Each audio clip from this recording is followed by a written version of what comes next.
안녕하십니까. 5월 11일 아침 햇살입니다. 북한 지도부의 건강 이상설, 무엇을 노렸나? 라는 제목으로 진행하겠습니다. 1. 보름간의 대소동.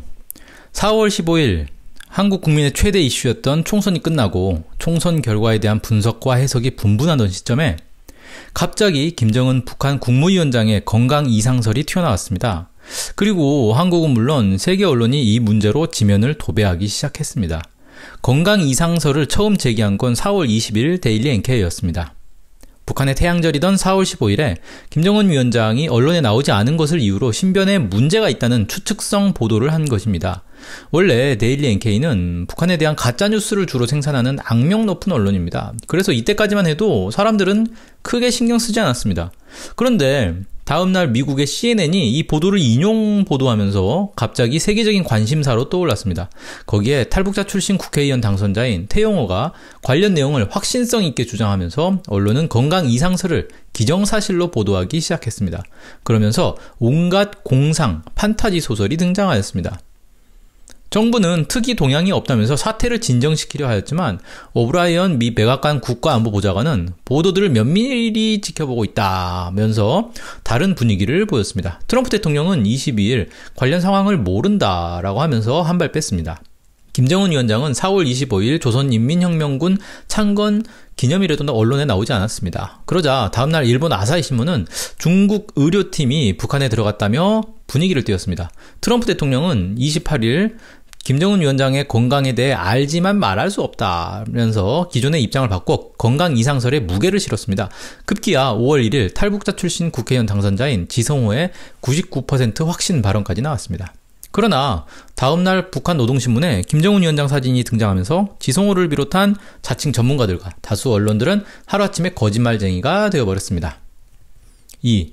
실전이 임박한 상황이었나? 이번 사건이 일부 언론과 탈북자들의 단순한 몸값 올리기 차원에서 일어난 것일까요? 같은 시기 북미 사이에 어떤 일이 있었는지 살펴보면 좀 더 심각한 일들이 물밑에서 진행되고 있었음을 알 수 있습니다. 일단 건강 이상설이 나오기 직전인 4월 19일 트럼프 대통령은 백악관에서 열린 코로나19 바이러스 관련 브리핑 도중 뜬금없이 김정은 위원장에게 최근 좋은 편지를 받았다라고 지나가듯 언급했습니다. 그리고 북한이 단거리 미사일들을 시험하고 있는 것을 안다라면서 그게 특이 동향은 아니라고 설명하고 지금 우리는 북한과 잘하고 있다. 나는 김정은 위원장과 좋은 관계를 맺고 있다라고 말했습니다. 북한이 단거리 미사일 발사를 계속하고 있지만 북미 사이에는 아무런 문제가 없다는 것을 강조한 것입니다. 그런데 바로 다음날 북한의 외무성 보도국 대외보도실장이 담화를 통해 최근 우리 지도부는 미국 대통령에게 그 어떤 편지도 보낸 것이 없다라면서 트럼프 대통령의 발언을 정면 반박했습니다. 또한 조미 순회들 사이의 관계는 결코 아무 때나 여담 삼아 꺼내는 이야기거리가 아니며 더욱이 이기적인 목적에 이용되면 안 될 것이라면서 경고를 보냈습니다. 북한의 반박에 대해 미국이 침묵을 지키면서 편지 미스터리는 트럼프 대통령의 허풍으로 정리됐습니다. 북한은 최고 지도자의 권위를 절대적으로 여기는 나라이기에 함부로 거짓말을 하면 곧바로 반격을 당하리라는 것을 트럼프 대통령이나 백악관 외교 관계자들이 몰랐을 리가 없습니다. 그럼에도 하루 만에 망신을 당하면서까지 거짓말을 한 이유가 있을 것입니다. 뭔가 미국 입장에서 북미 사이에 아무 일도 없다. 북미 관계가 아주 좋은 상황이라는 분위기를 만들어야 할 절박한 이유 말입니다. 한 달 정도 더 거슬러 오르면 실제 트럼프 대통령이 김정은 위원장에게 친서를 보낸 일이 있습니다. 김여정 노동당 중앙위원회 제1부부장이 3월 22일 담화를 통해 트럼프 대통령의 친서를 받았다고 확인했습니다. 친서의 내용에 대해서는 북미 관계를 추동하기 위한 구상을 설명하고 코로나19 방역과 관련해 협조할 의향도 있었다고 하였습니다. 코로나19 방역과 관련해서는 북한이 아직까지 아무런 문제가 없는 것으로 확인된 만큼 실제 협력할 일이 있다기보다는 북미 접촉의 계기 정도로 활용하는 듯합니다. 따라서 친서의 핵심은 북미 관계와 관련한 미국의 구상입니다. 지금 북미 관계는 미국이 대통령 친서를 보내면서까지 북미 관계 구상을 밝혀야 하는 심각한 상황입니다. 김정은 위원장은 지난해 1월 1일 신년사에서 미국이 약속을 어기고 북한에 강요를 하거나 제재와 압박을 한다면 새로운 길을 모색하게 될 것이라고 경고했습니다. 그리고 같은 해 4월 12일에는 최고인민회의 시정연설을 통해 올해 말까지는 인내심을 갖고 미국의 용단을 기다려볼 것이지만 지난번처럼 좋은 기회를 다시 얻기는 분명 힘들 것이라며 2019년 12월 31일이 레드라인임을 못 박았습니다. 그리고 2019년 12월 28일 노동당 중앙위원회 전원회의 보고를 통해 새로운 길 진입을 사실상 선언했습니다. 올해 신년사가 따로 없었기 때문에 전원회의 보고는 올해 신년사와 같은 성격을 갖는다고 볼 수 있습니다. 김정은 위원장은 전원회의 보고를 통해 3가지 내용을 이야기하였습니다. 첫째는 새로운 전략 무기가 등장한다는 것입니다. 김정은 위원장은 당에서 구상하던 전망적인 전략 무기 체계들이 우리의 수중에 하나씩 쥐어지게 된 성과를 언급하였고, 어떤 세력이든 우리를 상대로는 감히 무력을 사용할 엄두도 못 내게 만드는 것이 우리 당 국방 건설의 중핵적인 구상이고 확고부동한 의지라고 하였습니다. 또한 이제 세상은 곧 멀지 않아 조선민주주의 인민공화국이 보유하게 될 새로운 전략 무기를 목격하게 될 것이라고 선언하였습니다. 둘째는 파상적인 공세가 펼쳐진다는 것입니다. 김정은 위원장은 미국의 심대하고도 혹심한 불안과 공포의 타격을 안겨줄 것이라며 예측할 수 없이 강대해지는 조선민주주의 인민공화국의 위력 앞에 속수분책으로 당할 것이라고 하였습니다. 또한 미국과 그에 추종하는 적대 세력들에게 계속 심대한 타격을 가할 것이라고 하였습니다. 셋째는 충격적인 실제 행동에 돌입한다는 것입니다. 김정은 위원장은 이제껏 우리 인민이 당한 고통과 억제된 발전의 대가를 깨끗이 다 받아내기 위한 충격적인 실제 행동으로 넘어갈 것이라고 하였습니다. 올 들어 북한은 단거리 미사일, 초대형 방사포, 즉 다연장 로켓이죠. 이것을 연속으로 보여주며 압박의 강도를 점점 끌어올렸습니다. 3월에만 2일, 9일, 21일, 29일 등 4차례 각각 수발의 단거리 미사일 혹은 초대형 방사포를 발사했습니다. 4월 14일에도 순항 미사일을 여러 발 발사하였습니다. 문제는 북한이 4월 15일 총선을 앞두고 최대한 무력 시위를 자제했을 가능성이 있다는 점입니다. 북한 입장에서는 총선에서 미래통합당이 패배하는 게 향후 남북관계 발전 가능성을 놓고 볼 때 유리하기 때문에 되도록 총선 전까지 무력 시위를 자제하지 않았을까 예상할 수 있습니다. 이를 역으로 해석하면 총선 이후 북한의 무력 시위는 지금까지와는 사뭇 다를 것이라는 점입니다. 앞서 김정은 위원장이 전원회의 보고에서 선언한 것처럼 새로운 전략 무기를 통한 충격적인 실제 행동으로 미국이 불안과 공포에 빠질 수 있는 것입니다.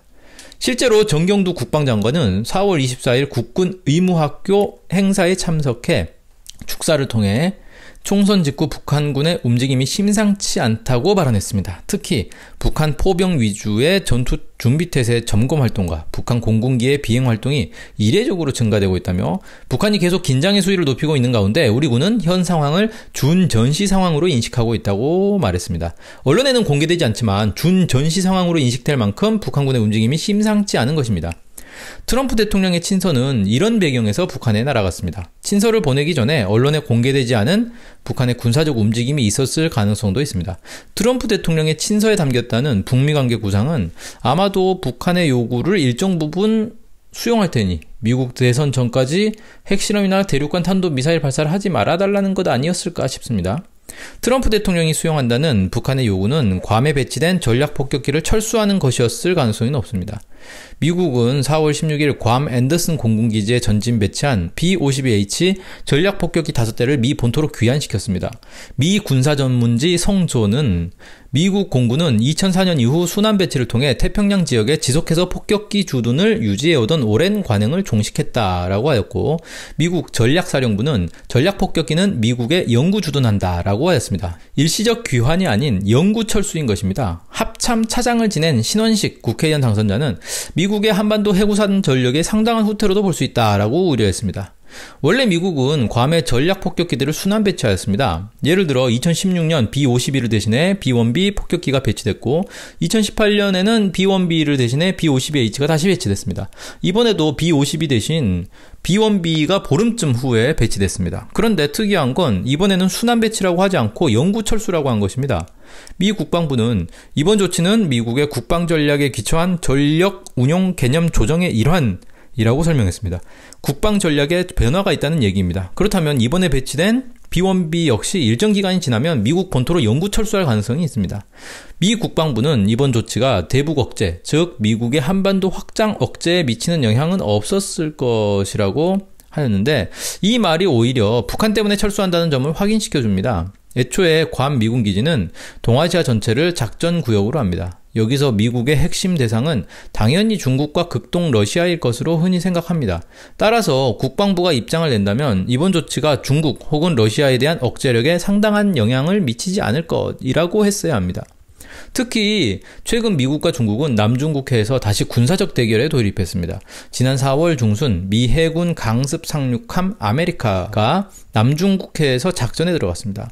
아메리카 함에는 미군 최신 스텔스 전투기 F-35B를 최대 20대까지 탑재할 수 있습니다.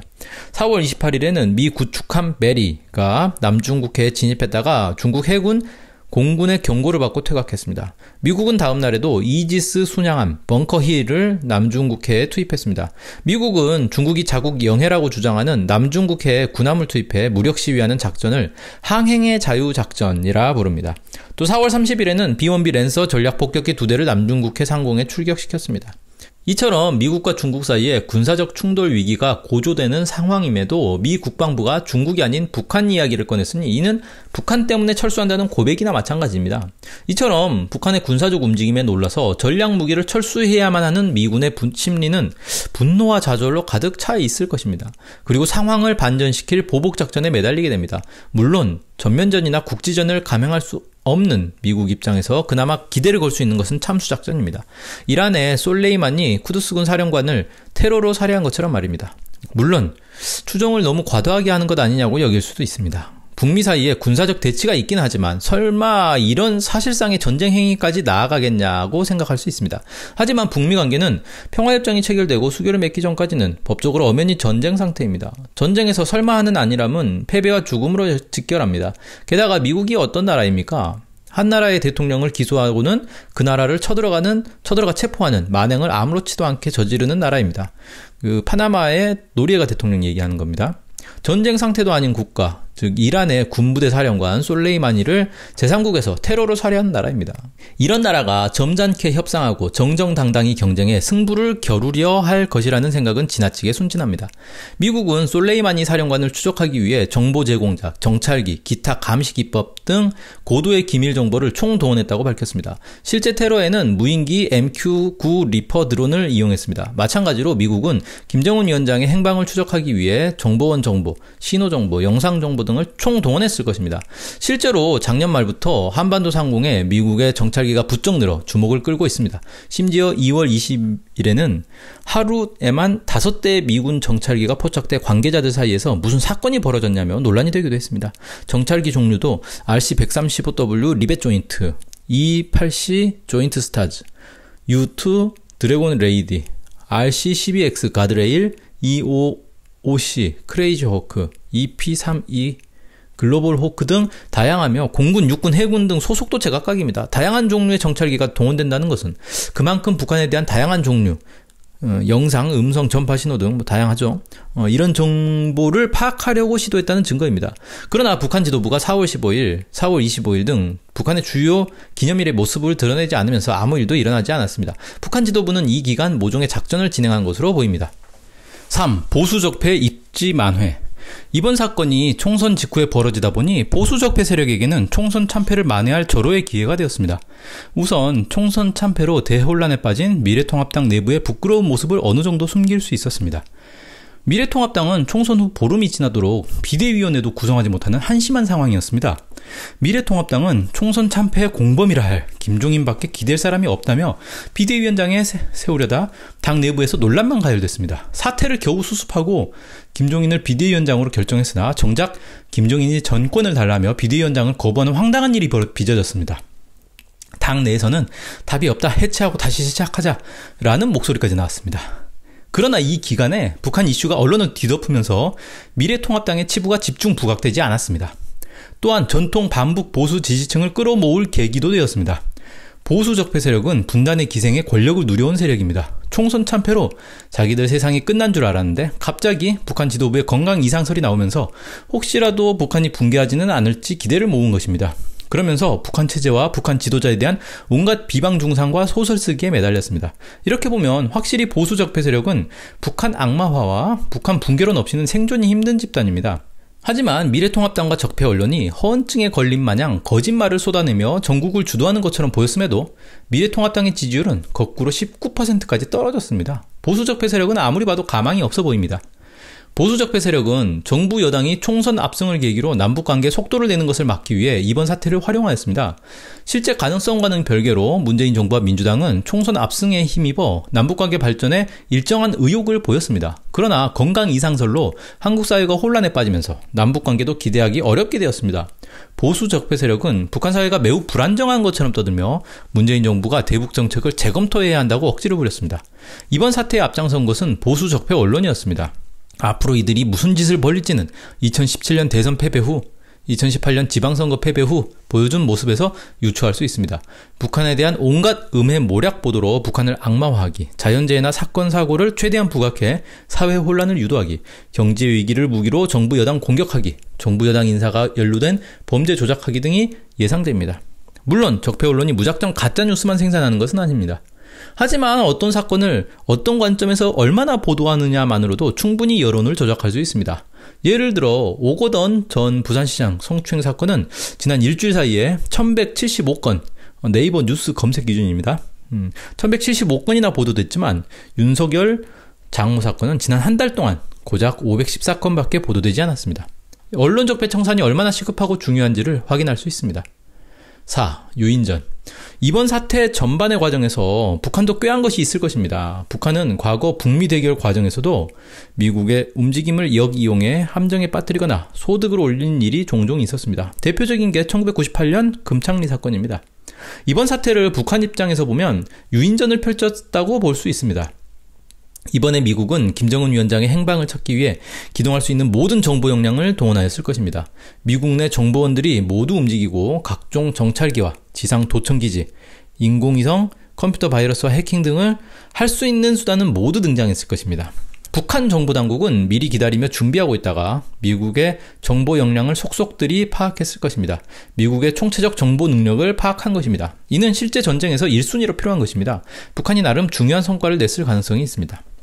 이번 과정에서 태용호, 지성호 등 탈북자 출신 국회의원들이 자리를 잡았습니다. 이들은 미래통합당, 미래한국당의 다른 국회의원에 비해 크게 유명하지도 않고 주목할 만한 실적도 없었습니다. 당내에서도 입지가 좁고 심지어 공천 반대 목소리도 있었을 정도로 인정받지 못한 인물들이었습니다. 그런데 이번에 미국과 같은 행보를 걸으며 입지를 닦았습니다. 여론의 주목을 한몸에 받는 것을 보며 당내에서도 두 명의 가치를 인정했을 것입니다. 물론 결과적으로 이들의 주장이 거짓으로 들통나 거센 비난을 받고 있지만 보수 적폐 세력 입장에서는 과거에도 종종 겪어왔던 일이라 시간이 흐르고 나면 크게 신경 쓰지 않을 것입니다. 최근에 작고한 해외 통일운동가가 생전에 북에서 이야기하기를 탈북자들이 이남 사회 각계에 자리를 잘 잡아가고 있다라고 이야기했는데 이런 측면에서 유의해볼 필요가 있겠습니다. 오늘 아침 햇살은 여기서 마치겠습니다. 고맙습니다.